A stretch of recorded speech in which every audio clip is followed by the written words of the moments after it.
Welcome to the second of these Sustainable City Roundtables. This is a, if you like, a sort of the real life version, the real interpersonal version of what goes on our website, sustainablemelbourne.com, and the global site, which is part of the same suite of activities called Sustainable Cities Net, which is about sustainable city activity happening around the world.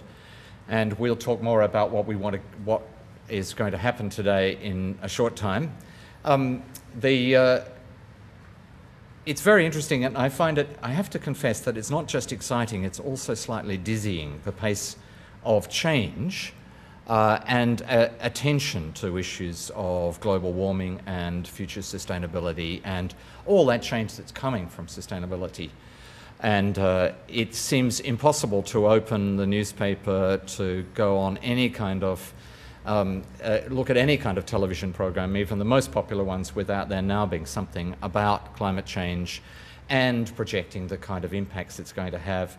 The change is so significant that, as we know, almost every day there's yet another person who a short time ago was a climate change denier who has had a real road to Damascus conversion, and now thinks that this is a very important thing.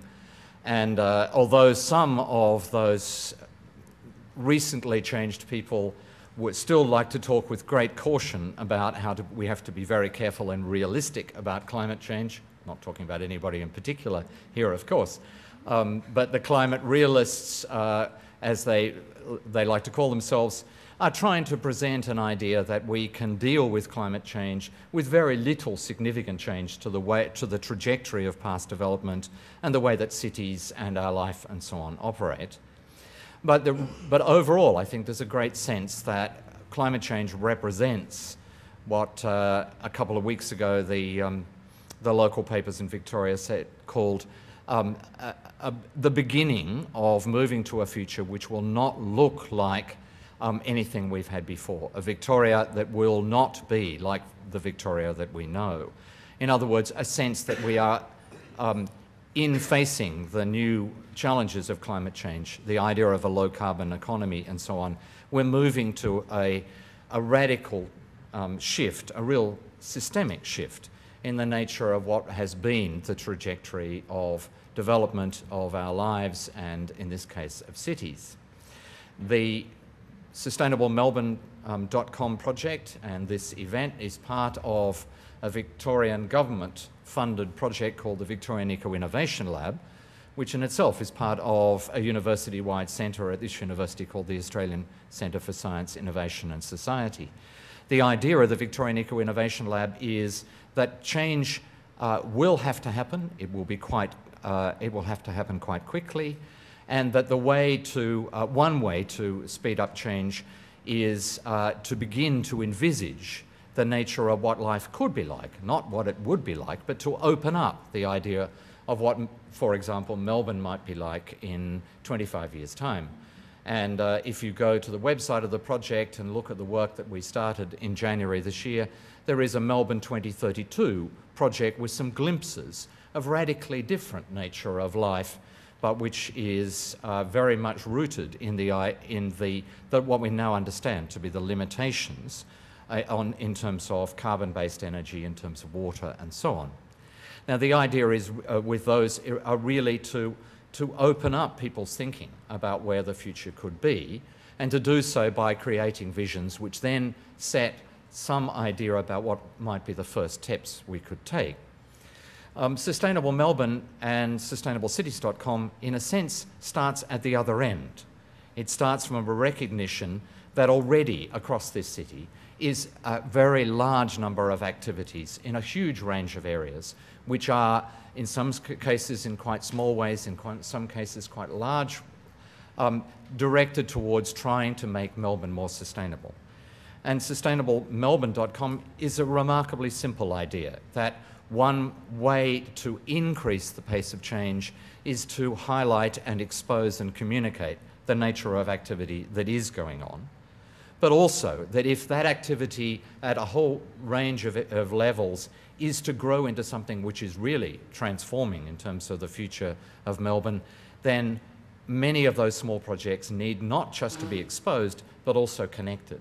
So these events, the website, and run the website run the way it is as a blog, is not just about highlighting what's happening. I was about to say, please could you turn your mobiles off? I'm not looking at anybody in the audience, Jim. He does that just to remind me that I have to do this. But the idea of these events and the website itself is to make connections. So we see these events most importantly as an opportunity for networking and to make connections between projects. But rather like the website itself, we've instigated something that, at least from your response to the first time we did it, has been remarkably successful. We have asked, as we did the first time we did this, 7 people in very different projects coming from very different areas to come and talk for just 3 minutes.